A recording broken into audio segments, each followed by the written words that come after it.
Amar, kita ni dah lama jadi kerajaan, dah penggal dah. Tapi apa yang kita dapat? Apa projek yang kita dapat?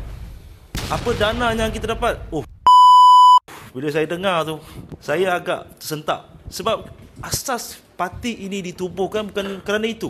Asas parti ini ditubuhkan dan rakyat pilih kita kerana mahukan perubahan. Asasnya ialah reformasi, integriti, tadbir urus yang tata kelola yang jelas.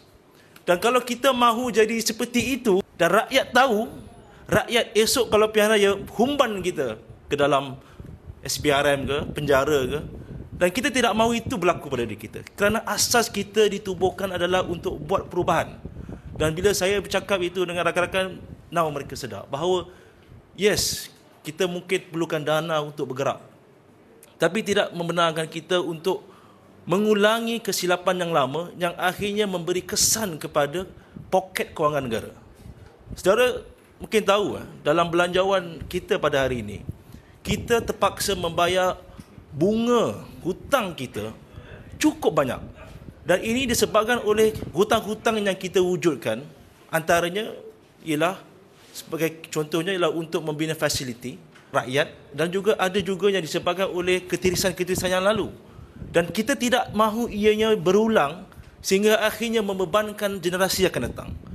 So, kenapa saya sengaja bangkitkan ini ialah 10 tahun kita sebagai sebuah parti dan 2 kali kita diberi peluang sebagai sebuah kerajaan, bukan untuk orang kata sekadar hanya punya kuasa, tapi punya kuasa untuk membuat perubahan yang mana akhirnya rakyat mahukan kesenangan di poket mereka, negara ini makin maju. Dan bila saya compare dengan banyak negara, currency kita lebih kukuh dan ramai yang pergi ke Indonesia. Saya pun antara yang kerap ke Indonesia. Antaranya lah kerana saya selalu berinteraksi. Baru ni saya jumpa dengan Ganjar, calon presiden Indonesia.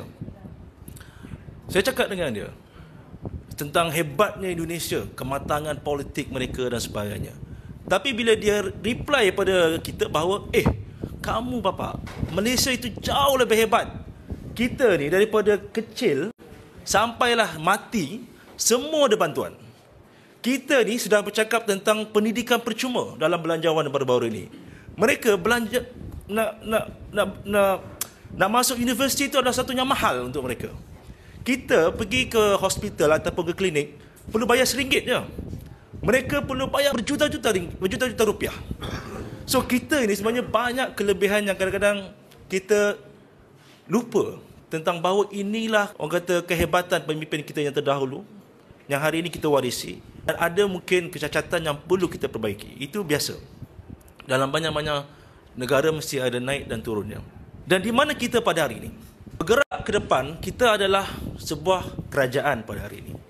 Dan baru ini ada beberapa kawasan yang mengeluh juga, which is bagus bagi saya, kerana saya rasa dia tak ada duit ni nak bagi tolong rakyat. Dia tak ada duit ni nak untuk tolong veteran tentera. Tak ada duit nak bagi kat makcik ni.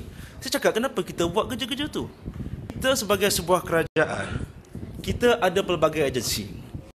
Kita ada JKM, kita ada wanita berdaya, kita ada lembaga zakat, kita ada agensi ke bawah kerajaan negeri, kita ada pelbagai platform. Semua ini ada sistem dan dana yang cukup kuat. Apakah tidak kita pergi ke rumah makcik tu, makcik dah mohon ABCD tak? Makcik dah mohon bantuan sara hidup ke, bantuan tunai rahmah ke, bantuan-bantuan ini. Sebenarnya banyak mereka yang tak tahu tentang bantuan-bantuan yang diumumkan oleh kerajaan.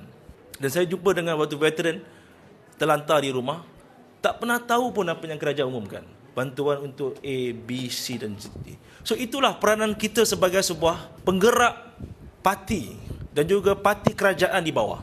Sebab akhirnya kerana apa? Kita nak keluarkan poket kita, dah lah kita pun tak berapa kaya sangat. Kita pun ada kerja sendiri dan untuk jaga keluarga. Dan saya terus terang, kita sebagai ahli politik yang berada pada parti kita sekarang ni, masing-masing punya parti, sebenarnya kita adalah satu hamba Tuhan yang sangat luar biasa. Sebab apa? Kita dah ada masalah peribadi kita dah. Kita dah ada masalah keluarga, tanggungjawab keluarga kita, family kita. Tapi kita sanggup untuk tambah masalah, untuk jaga rakyat, untuk jaga sekeliling. Rasa tanggungjawab. Tapi perlu work smart.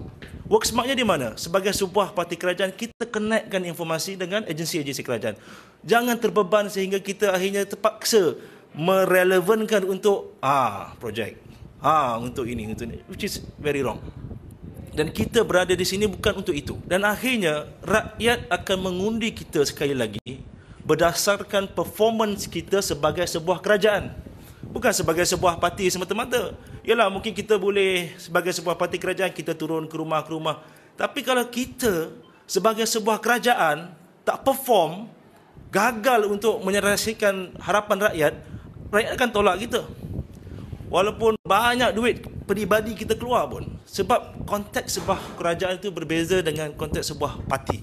Sebagai sebuah organisasi, kita perlu kuatkan untuk bergerak di peringkat bawah. Tapi bergerak bagaimana? Sebagai sebuah kerajaan, konteksnya perlu lebih, orang kata lebih cekap lah, lebih smart lah.